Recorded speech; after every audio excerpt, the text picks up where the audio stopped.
Spider-Man has had a very long history with games, starting back in 1982. If I don't get you, webhead, my diagnosis will! Holy Hannah, and you're running out of fluid!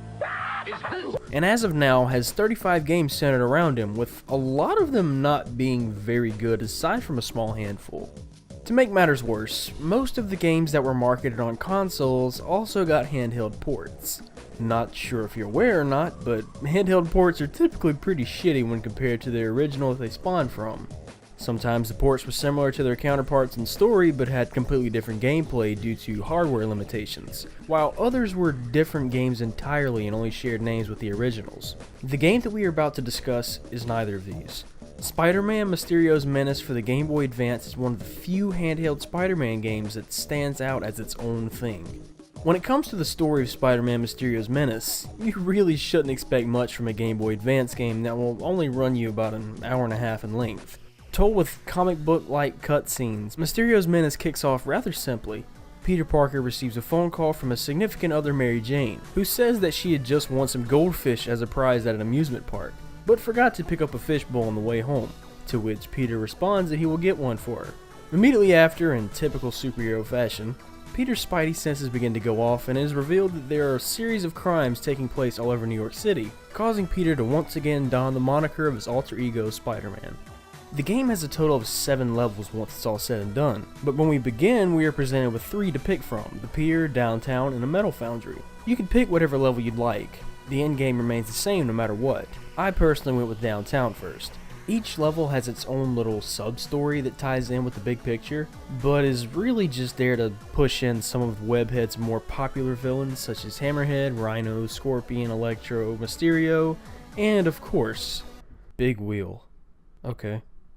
After swinging and fighting his way through downtown, Spidey runs into the mobster Hammerhead, and after a rather meh boss fight consisting of some charges and avoiding gunshots, Hammerhead escapes into a nearby nightclub, which turns into another level. Once in the nightclub, Spidey needs to save some hostages all before taking Hammerhead on again, this time successfully kicking his ass in a similar boss fight with a couple of new attacks such as shooting a chandelier and raining glass everywhere, only to find out that Hammerhead was following the orders of some mystery contractor and transporting some high-tech equipment. Spider-Man then travels to the pier where Rhino is waiting for him, and after a really shitty boss fight ensues, seriously, it's run to this side, hit a wall, get punched. Run to the other side, hit the wall, get punched. Rinse and repeat until ass is kicked. Afterwards, Rhino tells Spider-Man that he was only at the pier to cause a distraction while someone else transported some crates to a museum. Arriving at the museum, we see fucking ninjas stealing artifacts. What? And apparently this is a recurring thing, so yeah. After defeating all of the ninjas and retrieving the stolen artifacts, the last generic ninja guy reveals to us that holy shit, they were just a distraction so that Scorpion could set up more high-tech equipment, in exchange for the technology to remove himself from the dreaded Scorpion suit. The boss fight with Scorpion was actually really challenging and honestly a bit bullshit. It's simple enough to web him up and wail on him a bit, but when he starts jumping around the room, things get a bit rough. His leaps begin to home in on you, and there are no apparent ways to avoid being hit by them. Pair that with his little tail waving attack where he brings an entire damn lighting fixture on top of you, it leaves you very little room to operate, all happening in front of the watchful eyes of Buddha. Upon thwarting the plans of Scorpion, we find ourselves in a foundry beating the piss out of some good old working men. Seriously, these dudes are in hard hats and hit Spider-Man with tools. At the end of this level, Big Wheel's waiting for us, and the fight goes about how you'd expect. Easy as hell, beating the shit out of a giant wheel, only to find out, you expected it, that he was there as a distraction while Electro drains the power core of a chemical plant. The chemical plant level is probably the most intricate in the game, aside from the final level. Apart from spanking the chemical plant workers, this level, while linear, is rather large and full of fun little platforming segments. You have to avoid these little electric walls, jump over massive vats of chemicals, and disable some rapid-fire lasers. Waiting at the end is of course the level's boss, Electro. The boss fight is simple, and all you have to do is avoid the electricity thrown at you and whatnot while webbing Electro's butt cheeks. Electro's excuse for causing trouble at the plant was to power up some towers, all before seemingly exploding himself, leaving the surrounding area destroyed, with no trace of ever being there. Spider-Man sees the tower that Electro was referring to and wonders if it relates to the other equipment that he had come across. Plot twist. It does. No matter what order you complete the first 6 levels in, it all comes down to the same conclusion. Holographic illusions begin to appear all over New York City, and Spidey manages to put 2 and 2 together to deduce that only one person could be responsible: Mysterio. And here we have the final level, an abandoned amusement park. This stage is the largest and most difficult in the game, and the enemies are tanky as shit. These skeletons should not have this much health. The clowns are a lot more manageable when they aren't running around like jackasses. Oh, and did I forget to mention that whenever you go to revisit other levels, all of the enemies have been replaced with skeletons and clowns? Does this mean that everyone's still the same but covered by projections? Does this mean that the enemies in the amusement park are really just homeless squatters protecting their drug stashes? Oh dear God. The outside amusement park section of the level is pretty standard. You traverse your way through the park, encountering way more enemies than you need to. Once inside what seems like a haunted castle, we come across some more fun platforming sections that really made the game for me. The fight against Mysterio is way too long.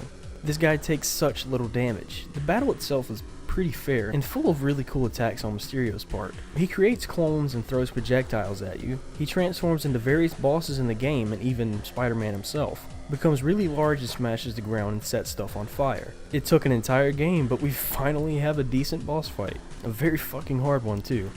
I'm serious, I went into this fight with the maximum amount of extra lives and finished it with 0 and very little health. Yeah, I probably suck, but I had a lot of fun. When we defeat Mysterio, we are met with the most unfulfilling ending that I have ever seen.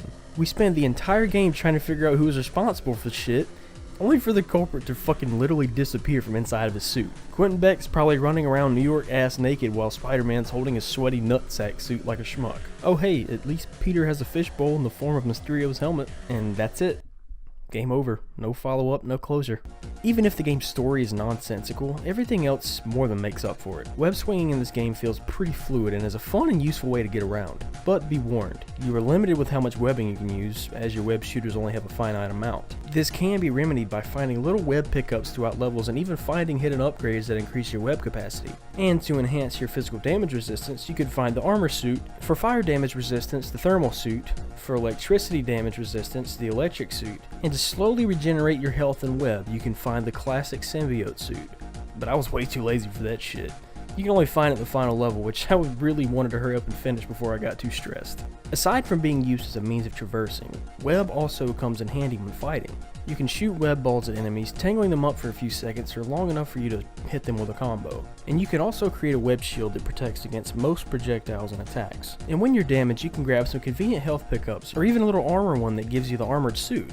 The combat itself is pretty simple. Spider-Man is armed with a typical moveset of punches and kicks, and can even attack from walls and ceilings that he's climbing on. The controls in fighting or doing anything aside from web swinging are a bit stiff and sometimes feel a little unresponsive, but the animations that accompany each action are smooth and nice to look at. Speaking of something being nice to look at, this game has pretty impressive visuals for releasing in 2001. The backgrounds and levels themselves are full of color and each have their own separate look. Specifically, the most appealing parts of the game would have to be the nightclub level and the casino boat section of the pier level. Along with looking nice, there is also a fair amount of detail here. The slot machines are running in the boat. Some guy taking a shit in the nightclub keeps dropping his toilet paper. Poor soul. The nightclub flashing lights in interesting colors. The foundry and its molten metal being poured. There's always something nice to look at in this game, along with having a pretty kick-ass soundtrack. Before I forget, there is another little minute detail that I really enjoyed. When you're not in the main club area in the nightclub level, the stage music is actually muffled since you're not in the room.